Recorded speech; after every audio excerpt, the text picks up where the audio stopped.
خەباب ئازاری زۆر درا، عەزەتی زۆر درا، ئەوەندە ناڕەحەت بوو تەحملی خەریک بوو لە دەست ئەدا. ڕۆژێکیان چوو بۆ خزمەتی پێغەمبەری خوا صلی الله عليه وسلم سەیری کرد لە سێبەری کەعبە ڕاکشاوە، وتی یا رسول الله صلی الله عليه وسلم بەخوا حاڵی ئێمە ئەبینی ئێمە مستەضعف چیمان لێ ئەکەن، دوعا بکە دەسەکانە بەرز کەرەوە بەخوا نەسڕەتمان بدا. پێغەمبەری خوا صلی الله عليه وسلم کە تووڕە بووە یەکسەر لە دوورەوە ئەیان زانی، دەم و چاوی سوور هەڵگەڕا هەڵسایەوە.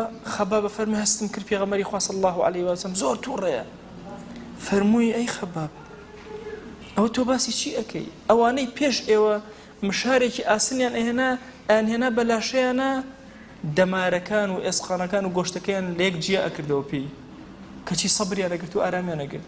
ئەی خەباب ئەوانەی پێش ئێمە شمشێرێکی ئاسنینیان ئەخستە تەوقی سەریان نەرم دوو کەس ئەیان هێنا و ئەیان بر حتى لە خوارەوەیان کرد بە دوو لەتەوە بۆی لە دینی هەڵگەڕێتەوە هەڵ نەئەگەڕایەوە.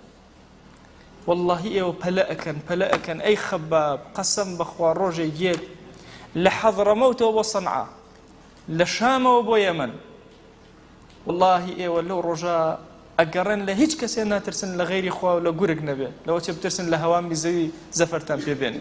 خوا نەسرەتێکی ئەوە ئەدا بەم دینە، هەموو ئەو دۆڵ و شاخانە پڕ ئەبێ لە ئیسلام.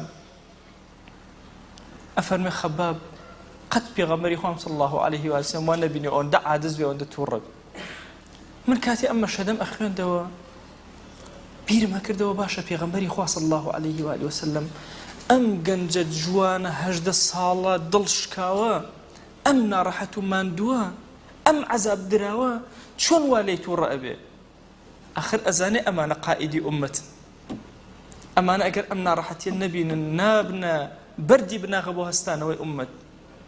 بۆیە پێغەمبەری خوا صلی الله عليه وسلم بەو شیدەتە لەگەڵی ئەجوڵێتەوە، سەبر گرە، ئارام بە، نەشکێ. ئێ خەباب ئێمە دوو جۆر دڵخۆشکردنمان هەیە، دڵخۆشکردنێک بە دڵدانەوەی کەسەکە، دڵخۆشکردنێک بە هێرشکردنە سەری، ئازاترکردنی، پێش چاوەڕوونکردنەوەی زیاتری. پێغەمبەری خوا صلی الله عليه وسلم ئەزانێ خەباب بەرگە ئەگرێ، بۆیە زۆر تەشجیعی زیاتریەکە ئەی خەباب ئەگەر بە مشار تویان کردە دوولەتەوە هێشتا ئارام گرت. یعنی بیرکەنەوە لەوە چێت تۆ ئێستا مشارێکی ئەم زەمانە بێتە مێشکێ، وەرە مشاری جاران ئەبێت چۆن بوو بێ، ئەبێت دەنگەکانی چەند گەورە بوو بن، وەرە کەسێک بۆ مشارە بکەن بە دوولەتەوە لەسەر دین هێشتا ئارامگری و سەبر و ثەباتی هەبێ.